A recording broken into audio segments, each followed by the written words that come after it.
위성 발사장에서 대단히 중대한 시험을 진행했다고 밝혔습니다. ICBM 엔진 시험일 가능성에 무게가 실리는데 연구 폐쇄를 약속했던 동창리 발사장에서 시험한 이유 분석합니다. 김성 유엔 주재 북한 대사는 미국이 추구하는 대화는 국내 정치용이라고 비난하면서 비핵화는 협상 테이블에서 내려졌다고 했습니다. 트럼프 대통령은 적대 행동 때는 놀랄 것이라며 미국 대선에 영향을 미치지 말라고 경고했습니다. 청와대 하명 수사 의혹을 수사하는 검찰이 당시 김기현 전 시장 수사를 담당했던 경찰 10여 명을 소환했지만 모두 거부했습니다. 한정판 운동화가 많게는 수천만 원까지 거래되면서 재테크 수단으로도 이용되고 있습니다. 이 운동화를 사기 위해 매장 앞에서 노숙까지 하는데 그 현장 취재했습니다.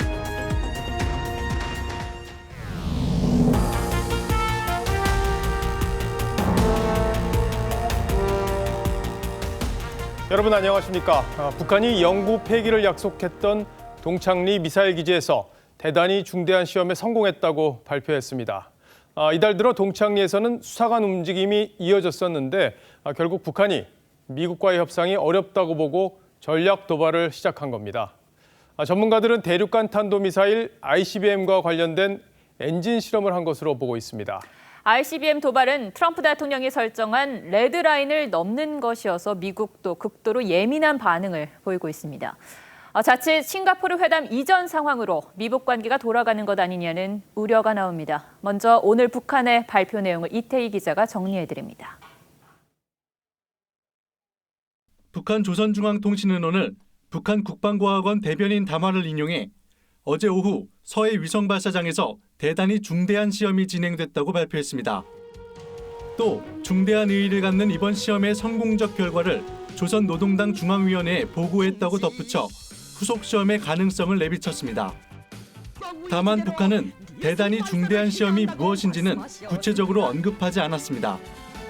동창리 미사일 발사장으로도 불리는 서해 위성 발사장은 김정은 위원장이 지난해 9월 평양 남북정상회담에서 영구 폐쇄를 약속한 곳입니다.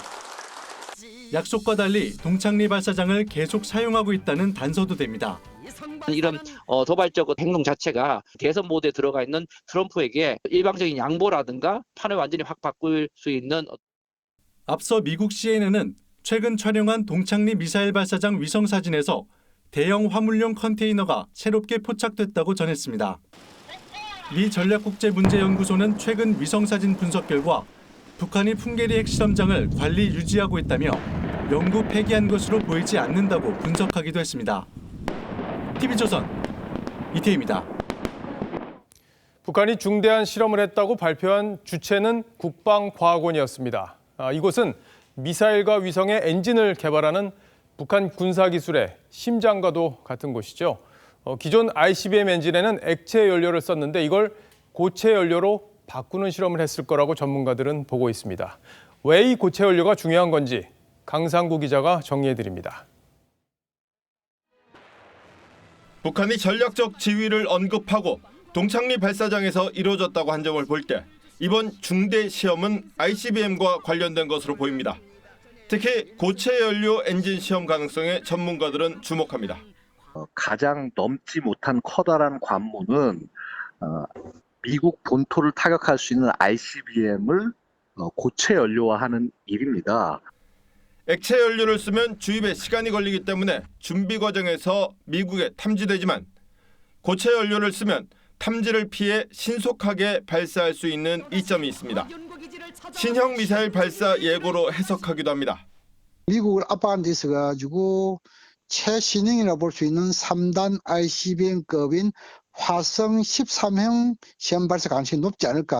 하지만 현재까지 동창리 발사장은 수직 발사대를 사용한다는 점에서 신형 액체 연료 엔진 개발의 가능성도 있습니다. 동창리 발사장에서는 그동안 장거리 미사일의 액체 연료 엔진 시험과 위성 발사체 발사만을 수행해 왔습니다. 어떤 연료를 쓰든 북한이 ICBM을 발사하면 미국이 용인할 수 있는 한계선을 넘는 행위로 받아들여집니다. 비핵화와 제재 완화를 논의하던 미북 관계도 싱가포르 정상회담 이전으로 돌아가게 됩니다. TV조선 강상구입니다. 그런데 정작 우리 정부는 별게 아니라는 반응입니다. ICBM을 발사한 게 아니니까 대응할 일이 아니다. 이러면서 청와대도 군도 공식 논평조차 하지 않았습니다. 신정훈 기자가 정부의 반응을 정리했습니다. 청와대는 북한의 중대시험 발표에도 청와대가 직접 대응할 일은 아니라며 국가안전보장회의 NSC도 열지 않았습니다. 청와대 관계자는 미사일 발사도 아닌 시험이고 인지해왔던 것의 연장선일 뿐이라며 NSC를 따로 열지 않은 것도 그 때문이라고 했습니다. 평양선언 위반이란 지적엔 아직 어떤 시험인지 정확히 알려지지 않았다고 했습니다. 합참은 한미 정보자산을 통해 면밀히 감시 중이라고 했습니다. 북한의 발표 이전에 중대시험을 알고 있었는지에 대해선 몰랐다는 건 말이 안 된다고만 했습니다.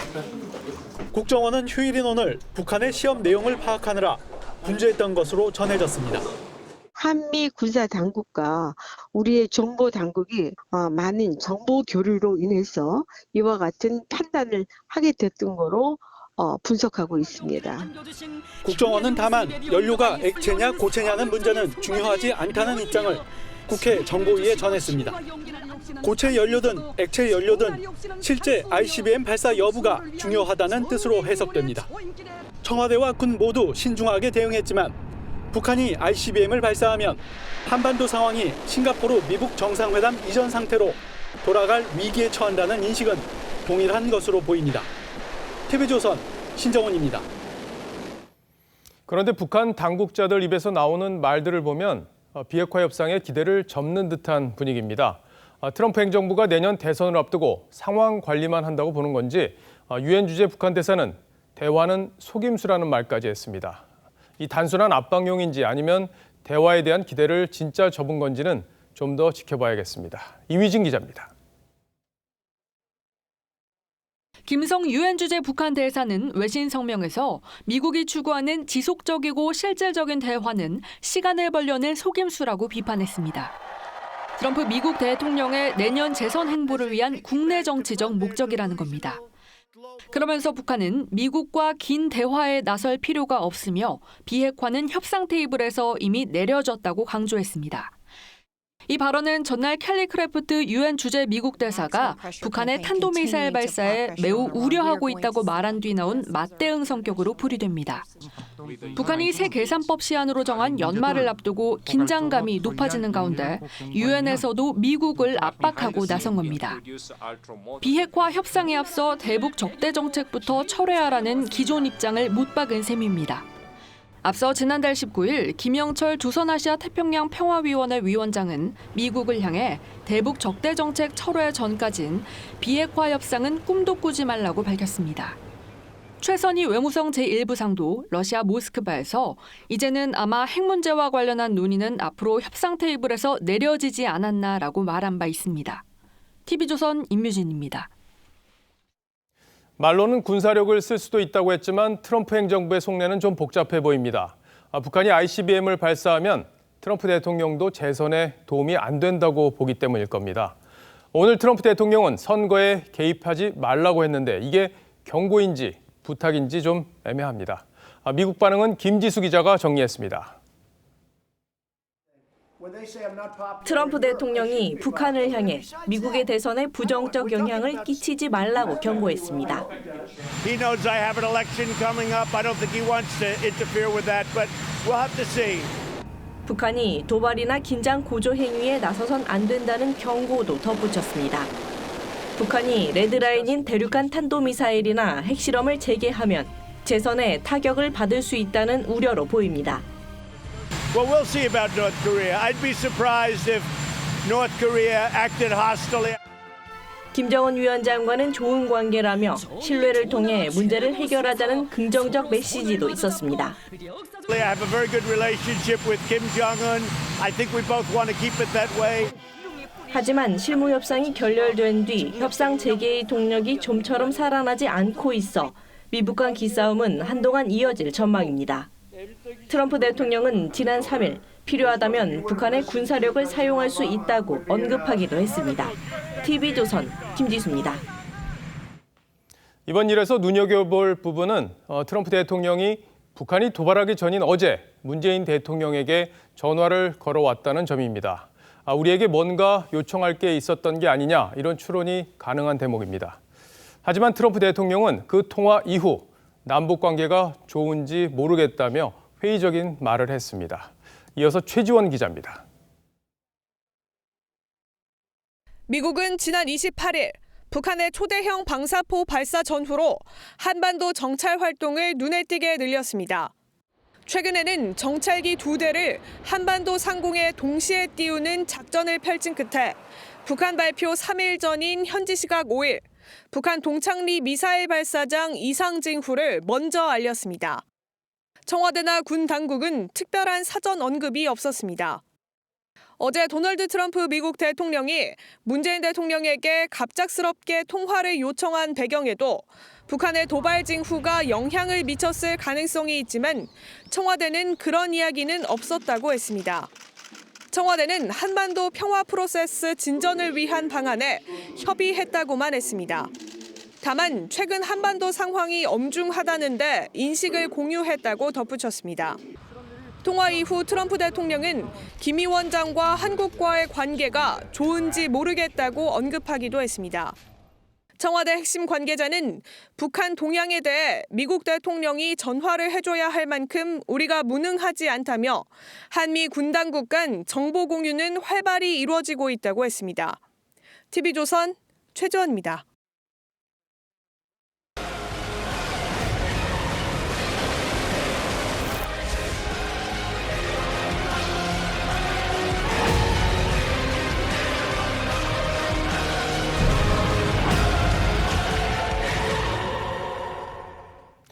북한이 전략 도발을 시작하면서 상황이 심상치 않게 돌아가고 있습니다. 신범철 센터장과 좀 더 자세히 이야기를 나눠보죠.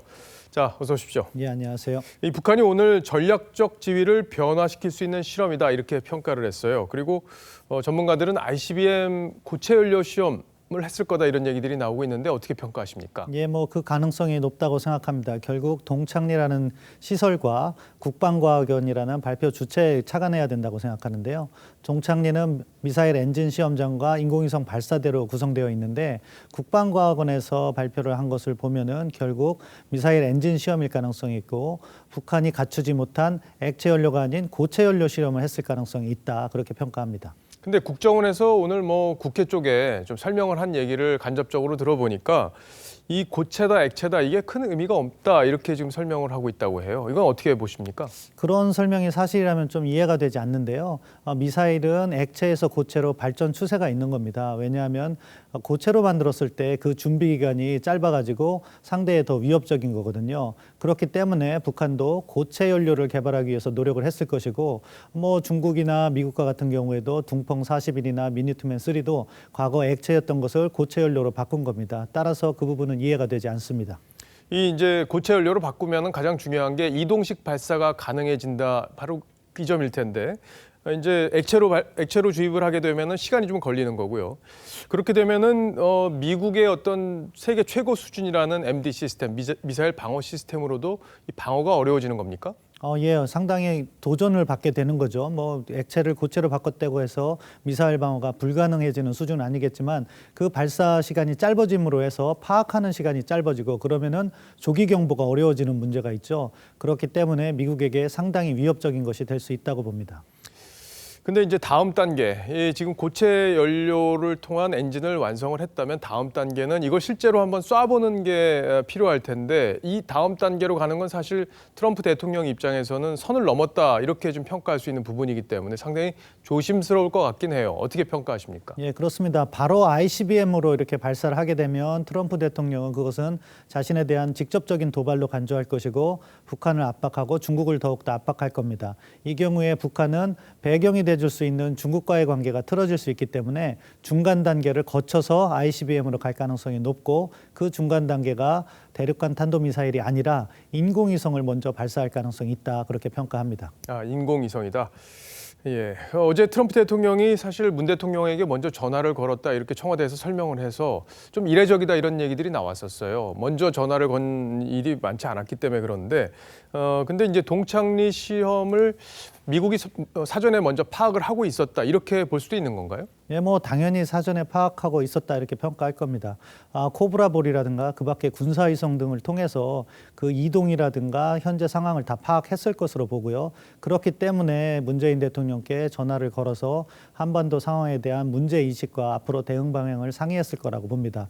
우리 정부는 평화 프로세스에 대해서 이야기했다고 발표를 했지만 사실은 북한의 이상 움직임을 포착하고 그것에 대한 대비책을 논의했을 가능성이 더 높다고 평가합니다. 자, 그런데 한미 동맹이 지소미아 문제 때문에 예전 같지 않다 이런 얘기들이 나오고 있고요. 더군다나 지금 문재인 정부에서 금강산 관광에 대해서 계속 강하게 추진하려고 하는 그런 의지를 보이고 있단 말이에요. 이런 상황에서 한미 간의 어떤 안보 공조 이런 것들이 좀 허점이 드러날 가능성 이건 어떻게 보십니까? 예, 뭐 우리 정부가 지금처럼 장밋빛 대북 정책 기조 하에서 북한에 대한 희망적 사고만으로 정책을 전개한다면 한미 간의 갈등이 발생할 수 있다.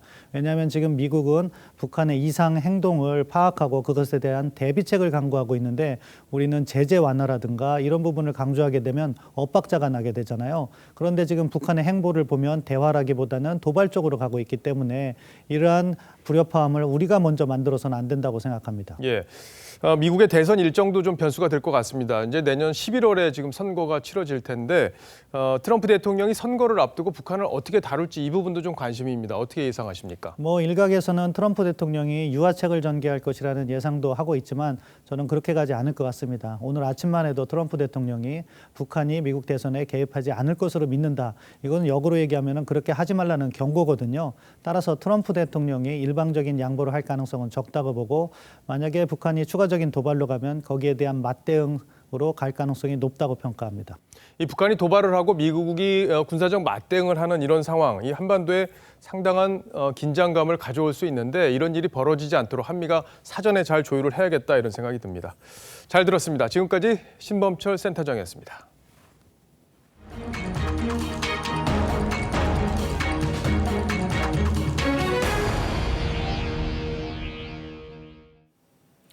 유재수 전 부시장 감찰무마 의혹을 수사 중인 검찰이 핵심 관련자들의 진술 내용을 토대로 감찰 중단은 조 전 장관이 지시한 것으로 판단하고 있습니다.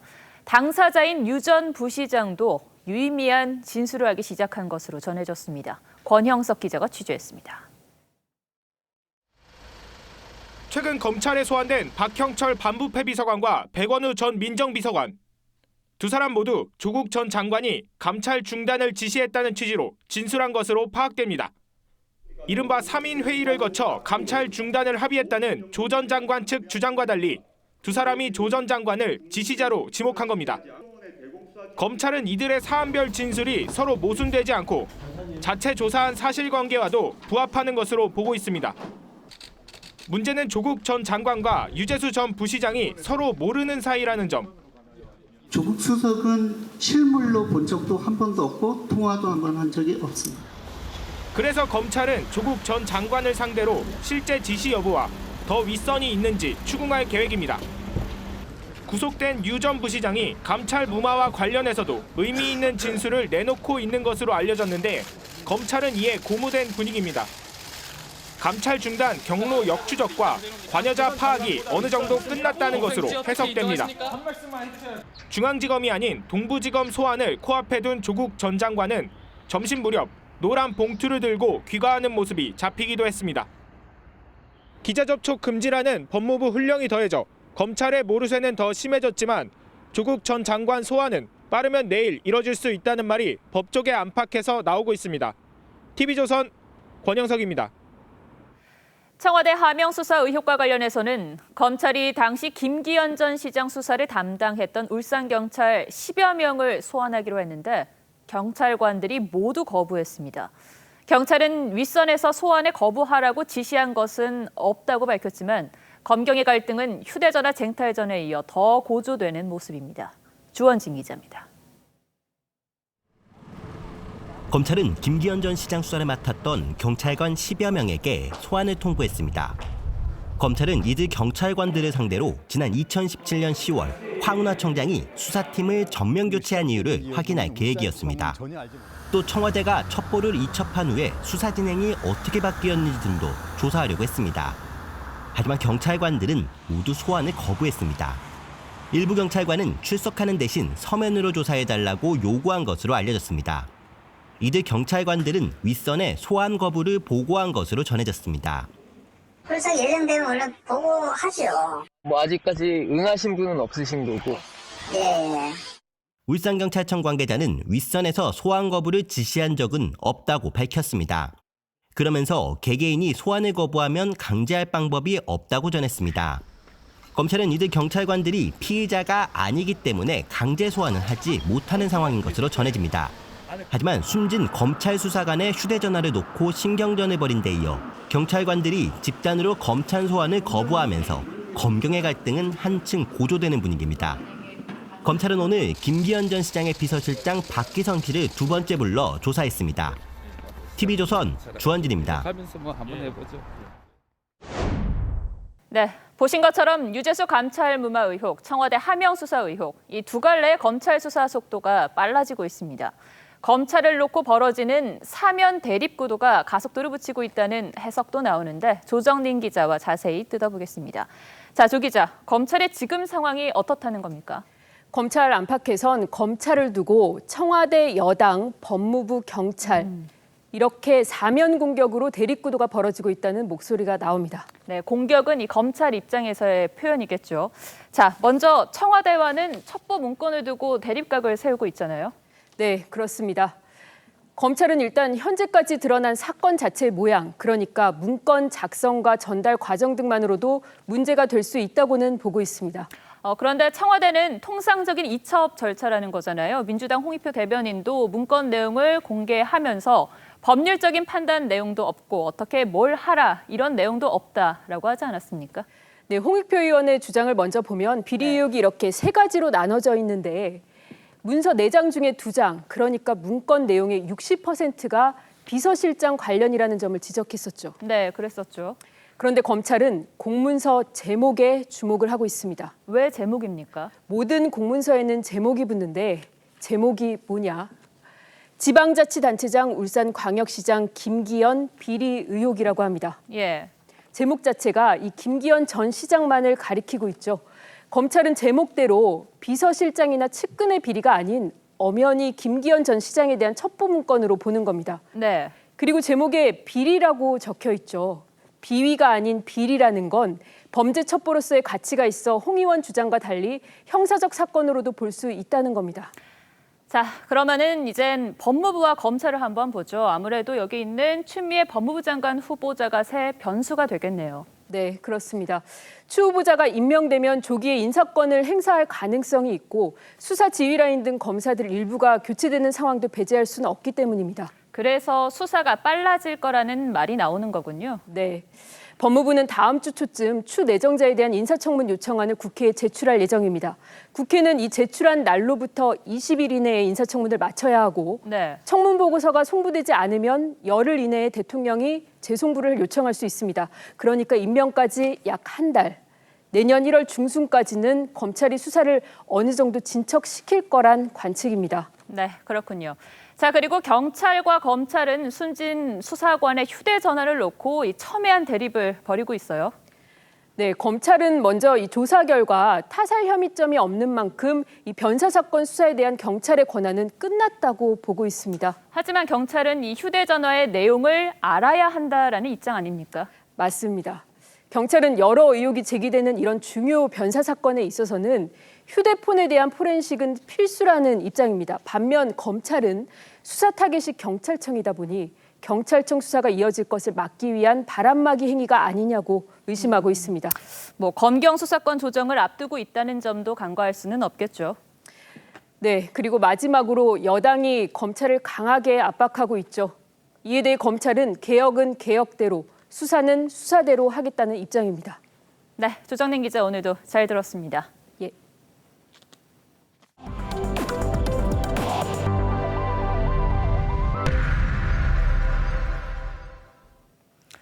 네, 21만 원짜리 운동화가 수천만 원까지 치솟았다고 하면 조금 의아하죠. 한정판으로 나오는 희소성 때문인데요. 이 운동화를 사려고 밤새 줄을 서거나 노숙하는 사람까지 있습니다.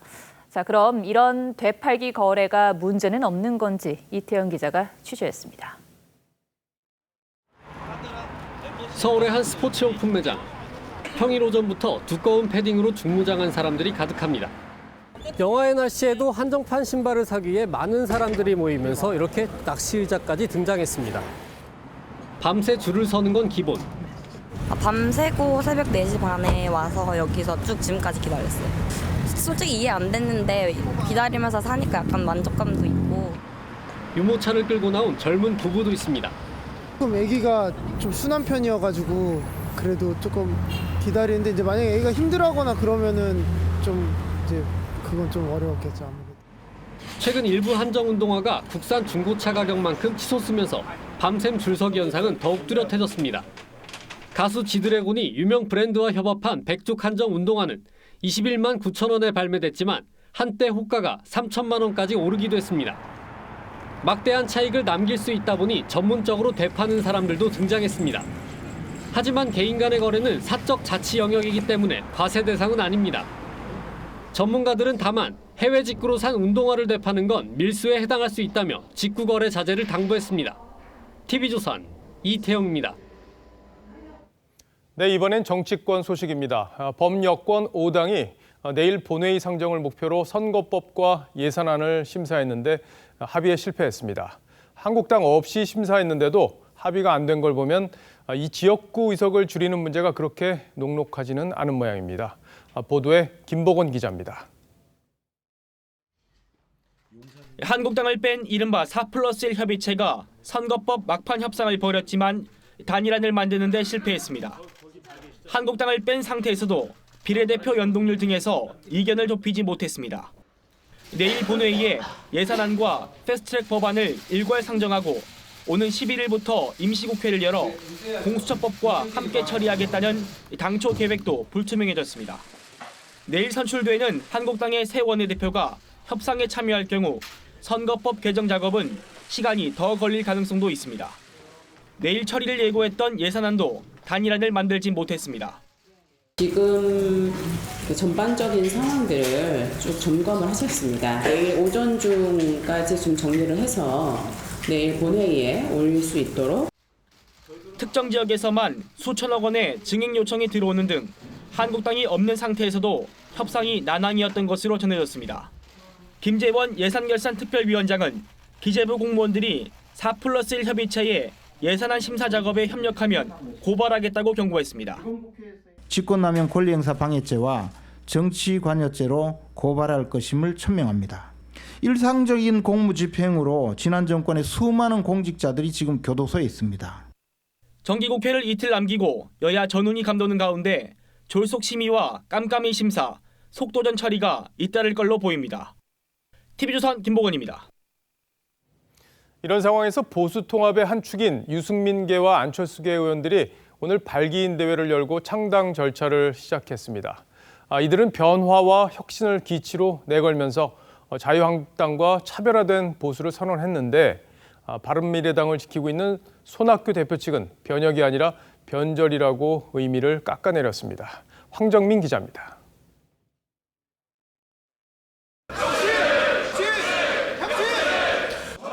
바른미래당 비당권파 모임인 변화와 혁신을 위한 비상행동이 중앙당 창당 발기인 대회를 열고 신당 창당 절차에 본격 돌입했습니다. 그래서 우리가 나선 겁니다. 올드보수로는 총선에서 승리할 수 없습니다. 총선에서 필패합니다.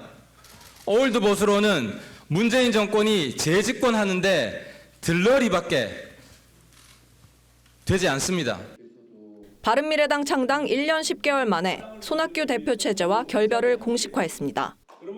안철수계 비례대표 의원 6명을 제외한 하태경 창당준비위원장, 유승민 오신환 의원 등 9명이 발기인으로 참여했습니다.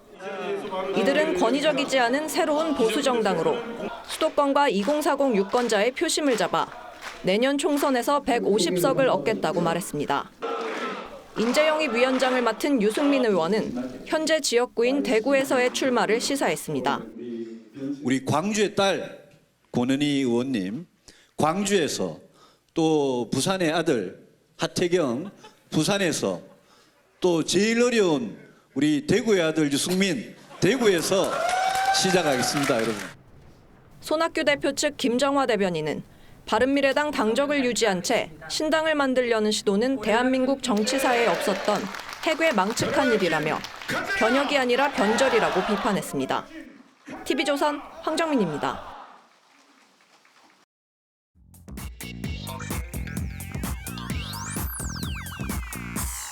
궁금한 뒷이야기를 들어보면서 물음표가 느낌표로 바뀌는 뉴스의 재구성, 뉴스야 시간입니다. 일요일은 정치부 서주민 기자와 함께합니다. 자, 첫 번째 물음표부터 얼른 보죠. 네, 첫 번째 물음표는요. 반구대 암각화는 알고 있었다입니다. 예, 반구대 암각화 울산에 있는 거잖아요. 그렇습니다. 뭘 알고 있었다는 거죠? 지금 이 보시는 사진 한번 보시죠. 예, 이 사진인데요. 이게 반구대 암각화의 사진입니다. 이게 사냥꾼과 어부 그리고 고래와 호랑이 등이 그려져 있는 이 선사시대 암각화인데요. 국보 285호로 지정돼 있습니다. 근데 조금 전에 보니까 송철호 울산시장 사진이나 같이 나왔던데 이게 네네. 정치권 이슈와 뭔가 관련이 있는 거군요. 그렇습니다. 지금 그 영상을 하나 보실 텐데요. 이 보시면은 이 송철호 후보를 울산시장으로 만들기 위해서 이 정부 차원에서 공을 들인 것 아니냐 이렇게 볼 수 있는 정황들이 좀 보입니다. 영상을 같이 볼까요? 네. 경북에 있는 좋은 물을 울산에 공급해 주면은 우리는 얼마든지 살릴 수 있어요. 그래서 앞으로 좋은 물 정말 울산에 좀 공급해 주십시오. 자, 지금 영상을 보니까 분위기가 아주 화기애애한데 저게 언제적 영상입니까? 네, 2017년 10월입니다. 지방선거가 있기 8개월 전인데 송철호 시장은 당시 예비 후보자 신분도 아니었습니다. 그러니까 송 시장은 이 지방선거 출마를 본격적으로 선언하기 전부터 이 반구대 암각화 보존 대책을 주장해왔습니다. 그런데 김은경 당시 환경부 장관이 함께 참석하는 행사를 한 겁니다. 장관이 왔기 때문에 보시는 것처럼 이 기자들이 몰리면서 울산 지역에서는 화제가 되기도 했죠. 송 시장은 김 장관 바로 왼쪽에서 이게 파안대소하는 장면을 아까 보셨죠? 그런 장면이 공개되기도 했습니다. 예.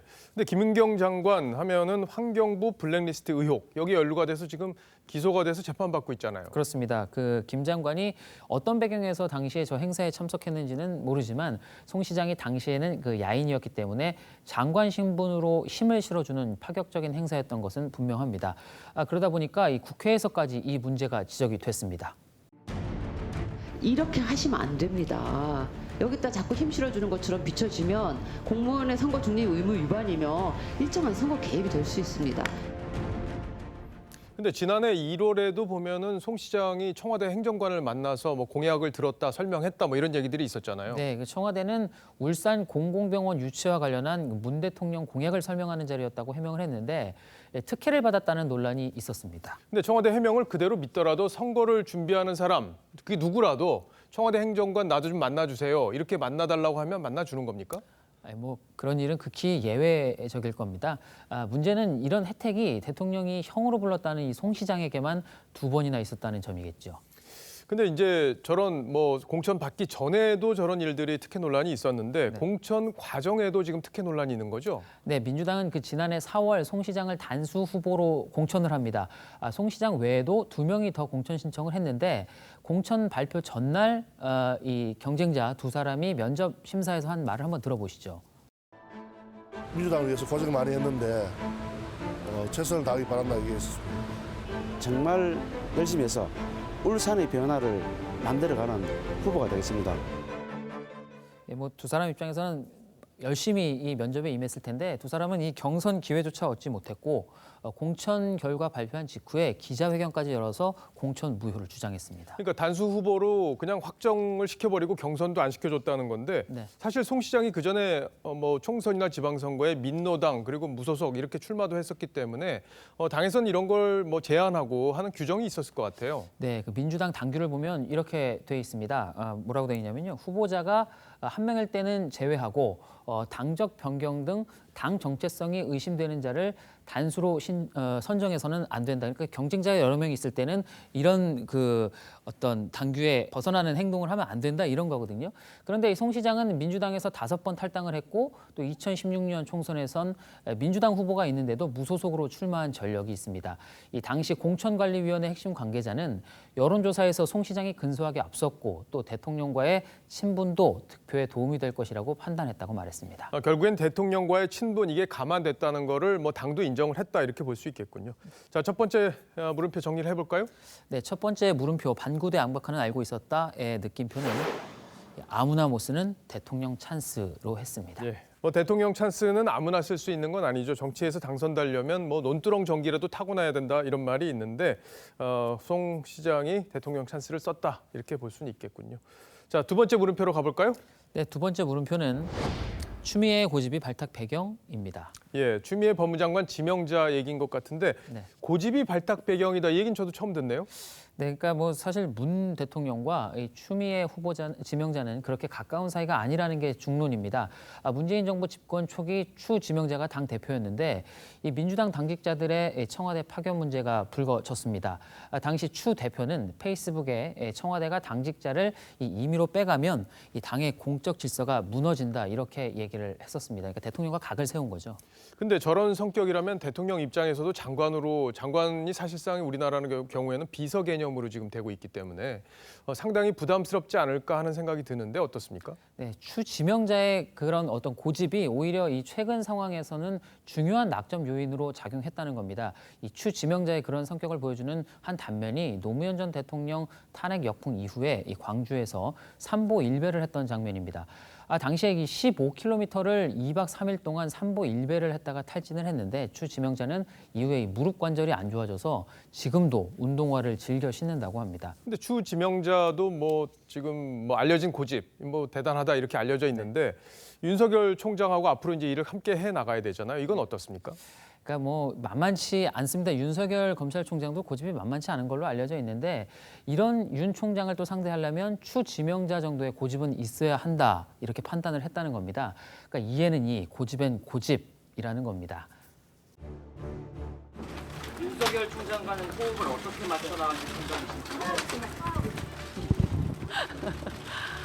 그런 뭐 개인적인 문제는 중요한 것 같지가 않고요. 두 사람 모두 고집이 강해서 사실 충돌할 경우에 이제 지금 현재 수사가 중요한 것들이 진행 중이기 때문에 좀 영향을 받지 않을까 이렇게 걱정하는 분들도 많죠. 네, 그렇습니다. 그래서 두 번째 물음표를 한번 정리해 보겠습니다. 추미애 고집의 발탁 배경. 이것의 느낌표는 고집 대결의 탈랄라로 했습니다. 그러니까 뭐 윤석열 총장과 추 지명자 이 벌써부터 두 사람의 갈등을 우려하는 목소리가 말씀하셨다시피 적지 않다는 점을 좀 고려해 주셨으면 좋겠습니다. 예, 이 방송 보셨으면 아마 고려하지 않을까 이렇게 생각이 됩니다. 자, 잘 들었습니다. 지금까지 서주민 기자였습니다. 네.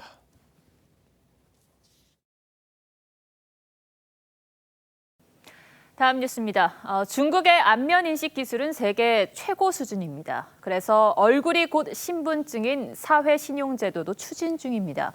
14억 인구의 방대한 빅데이터와 2억 대에 달하는 CCTV, 여기에 5G 기술을 결합해서 만들겠다는 건데 감시 사회를 불러올 거라는 우려가 큽니다. 안면 인식 기술에 오늘의 포커스를 맞췄습니다. 사람의 얼굴을 순간 포착해 신분을 파악하는 안면인식. 영화에선 2050년대 구현되는 신기술로 묘사했죠. 그러나 이미 현실입니다. 선두엔 중국이 있습니다. 최근 지하철 전 노선에 안면인식 결제 시스템을 도입한 정재우 씨. 카메라에 얼굴을 대니 개찰구 문이 열립니다. 要跟您说一个好消息，从今天开始啊，咱们乘坐地铁可以刷脸了。 휴지 구입부터 공항 탑승까지 얼굴만으로 가능합니다. 물건을 살 때도 차량에 올라탈 때도 카드나 열쇠가 필요 없습니다. 병원에선 보험 사기 예방책으로 쓰입니다. 现在已经为800多名患者进行了一个现场的预约，那么患者整体的反馈是比较好。 범죄자 색출에 특히 유용합니다. 지난 1월 상하이의 한 고속도로에서 화장실을 가려던 여성이 경찰에 붙잡힙니다. 남자친구 살해 후 17년간 도피하다 안면인식 시스템에 걸린 겁니다. 这个系统的话，就是根据人脸识别，就是过往的车辆的乘客，还有驾驶员，还有路边的一些。 작년 12월 한 가수의 콘서트에선 지명 수배자 수십 명이 체포됐죠. 그러나 얼굴이 곧 신분증인 시대가 온통 장밋빛인 건 아닙니다. 조지 오웰의 소설 속 감시자, 빅브라더 도래를 경계하는 우려입니다.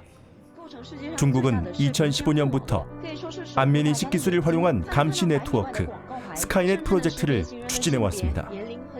모든 국민의 얼굴을 3초 안에 90%로 식별한다는 게 목표입니다. 위구르족 통제를 위해 신장지구 670만 곳에 CCTV가 설치됐고 홍콩 시위대 체포에도 안면인식 기술이 이용된다고 알려져 복면 시위에 불을 당겼습니다. 其實我哋都驚啊！我哋會驚變成呢個新疆2.0啦，因為佢嚟緊會起好多唔同嘅。 중국은 이달 들어 휴대전화 개통 때 얼굴 정보 등록을 의무화했습니다. 내년 5G만 기술까지 더하면 안면인식 수준을 한층 더 높일 겁니다. We do need to be asking questions about where the control lies. Does that control rest with me as the consumer, or does that control rest with the companies? 중국이 인권 침해 위험을 제쳐두고 행정 효율만을 목표로 과속 질주하는 건 아닌지. 뉴스7 포커스였습니다. 신문이나 우유처럼 정기적으로 이용하는 걸 구독경제라고 하는데요. 그 영역이 이제는 자동차와 술, 그리고 미술품으로까지 확대됐습니다. 굳이 소유하기보다는 경험에 만족하는 겁니다. 이정민 기자입니다. 차량 한 대가 직장인 이혜란 씨 앞으로 배송돼 옵니다. 매달 새로운 차량으로 바꿔가며 이용하는 구독 서비스입니다. 차량 서비스를 통해서 제가 원할 때 제가 좋아하는 차를 골라서 탈 수 있다는 장점이 있어서 와인 구독자도 입소문을 타고 늘고 있습니다. 매달 맞춤형 와인을 한 병씩 받아볼 수 있는데 해외에서까지 구독 문의가 이어집니다. 소믈리에 내부적으로 괜찮은 와인들을 선정해서 그 고객분들한테 취향에 맞는 와인들을 배정을 해드리고 있고요. 또 다른 업체는 전통주 구독을 선보였는데 1년도 안 돼 가입자가 2,000명에 달합니다. 미술품도 구독할 수 있습니다. 석 달에 한 번 전문 큐레이터가 방문해 각 가정 인테리어에 맞춰 그림을 장식해 줍니다. 발고른 그림 한정과 식물이 공간의 개성을 부여한다고 생각해요. 가파르게 성장하는 구독 경제 시장은 내년 600조 원 규모로 전망됩니다. 소유보다 경험을 중시하는 소비 방식이 확산되고 있습니다. TV조선 이정민입니다.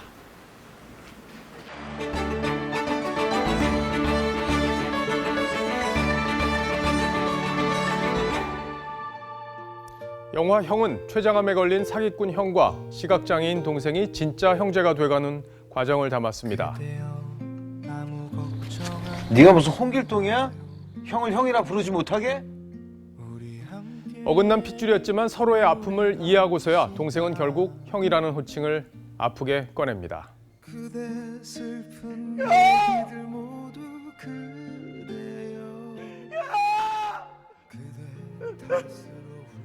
생각만 해도 따뜻해지는 형이라는 말이 요즘 정치권에선 씁쓸한 단어가 됐습니다. 비리 혐의로 구속된 유재수 전 부시장은 문재인 대통령을 제인이 형이라고 불렀다고 합니다. 사실 거물 정치인을 형으로 부르는 건 흔치 않은 일이죠. 윤상현 의원이 박근혜 전 대통령을 누나라고 불렀다는 보도에 놀란 것도 그래서입니다. 유 전 부시장은 문 대통령 측근인 이호철 전 비서관도 형이라고 불렀다고 합니다. 이런 형들이 없었다면 청와대 감찰을 피해 부산시 부시장으로 영전할 수 있었을지 궁금합니다. 그런 의미에서 민주당 이해찬 대표가 이번 사건을 수사하는 검찰을 향해 불공정의 상징이라고 한 건 선을 넘었습니다. 정치적 수사, 자의적 수사를 반복하면서 불공정의 상징이 되고 있습니다. 비리 혐의가 소명돼 구속된 유 전 부시장의 감찰은 덮고 감찰 대상도 아닌 울산시장을 선거철에 수사하게 만든 의혹이야말로 누가 봐도 불공정한 일입니다. 두 사건 모두 대통령과 형, 동생 한다는 관계가 핵심이죠. 문 대통령을 형으로 불렀다는 유 전 부시장, 그리고 문 대통령이 유일하게 형으로 불렀다는 송철호 울산시장. 유일하게 형이라고 호칭한 사람 저 하나뿐입니다. 무엇보다 청와대의 선거 개입 의혹은 민주주의의 근간을 뒤흔든 사건이 될 수도 있습니다. 권력을 쥐었다고 상대를 요란하게 수사해서 선거에 떨어뜨리는 건 독재 시대 때도 쉽지 않았던 일이니까요. 검찰은 이번 사건에 의혹이 남지 않도록 투명한 수사 결과를 내놔야 할 겁니다. 형이라는 단어가 오염시킨 대한민국 정치의 뒷풍경은 씁쓸하기만 합니다. 그리고 공정을 기대했던 우리를 더 참담하게 만들고 있습니다. 오늘 앵커가 고른 한마디는 제인이 형이었습니다. 추위가 물러난 사이 미세먼지가 찾아왔어요.